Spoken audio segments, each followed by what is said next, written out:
रामचरितमानस की अंतर कथाएँ भाग 10 में आप सभी का स्वागत है।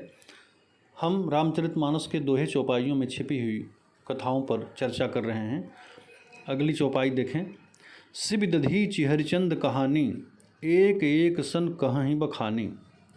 शिव और दधीच की कहानी पिछले भाग में सुनाई जा चुकी है। आइए अब राजा हरिश्चंद्र की कथा सुनते हैं।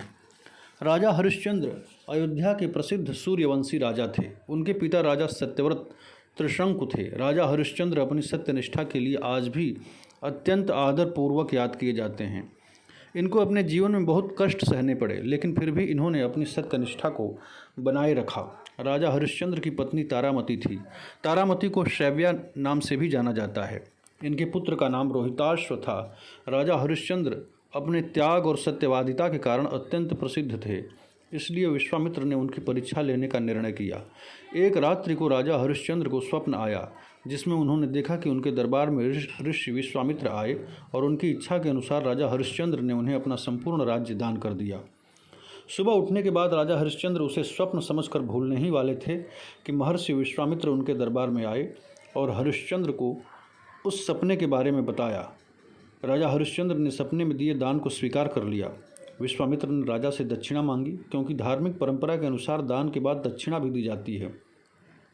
राजा हरिश्चंद्र ने अपने मंत्री और सिपाही से राजकोष से पैसे लाने को कहा। महर्षि विश्वामित्र ने राजा से कहा कि आप तो अपना पूरा राज्य पहले ही मुझे दान कर चुके हैं, फिर राजकोष से पैसे कैसे निकाल सकते हैं। राजा हरिश्चंद्र सोचने लगे कि विश्वामित्र का कहना सच है, मगर उन्हें दक्षिणा देना भी आवश्यक है।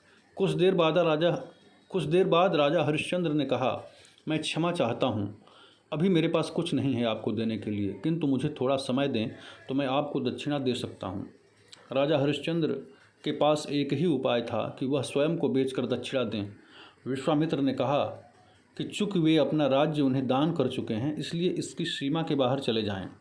राजा हरिश्चंद्र अपनी पत्नी और बेटे के साथ काशी चले गए, क्योंकि काशी को भूमंडल से अलग देवाधिदेव महादेव के त्रिशूल पर बसी नगरी कहा जाता है। राजा हरिश्चंद्र ने काशी के श्मशान घाट पर डोम के हाथों खुद को बेच दिया। इस कारण उन्हें अपनी पत्नी और पुत्र से अलग होना पड़ा।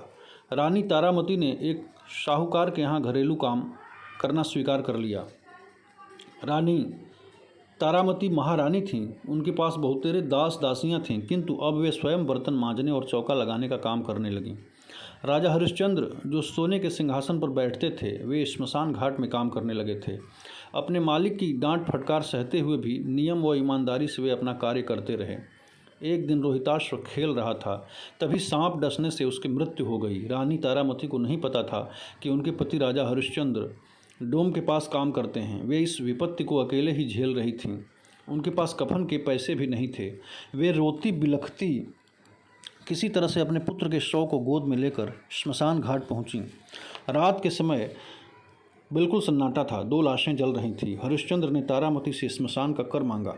रात के अंधेरे में राजा हरिश्चंद्र ने अपनी पत्नी और पुत्र को पहचान लिया था, फिर भी वे अपने कर्तव्य से नहीं डिगे।